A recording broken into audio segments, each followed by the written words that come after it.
Sveiki, man sauc Rihards Šķiers. Šis ir atkal kārtējais alfa stafetes posms, uz kur man uzaicināja mans lielais kursbiedrs Viesturs Lej. Un tad ģēra drauls un viņš beidzot vismaz liksies mierā.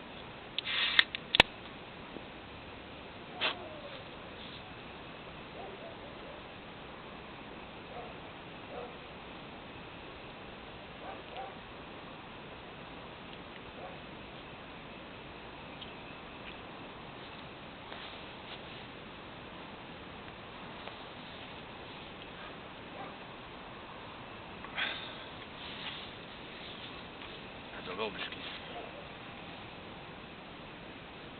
Šis tāds maigāks.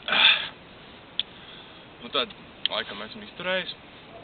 Un uz nākošie cilvēki būs Līdzis Celmiņš, pazudušais Edvards Melenbergs un valsts lielākais dzērājs Edgars Kandinieks.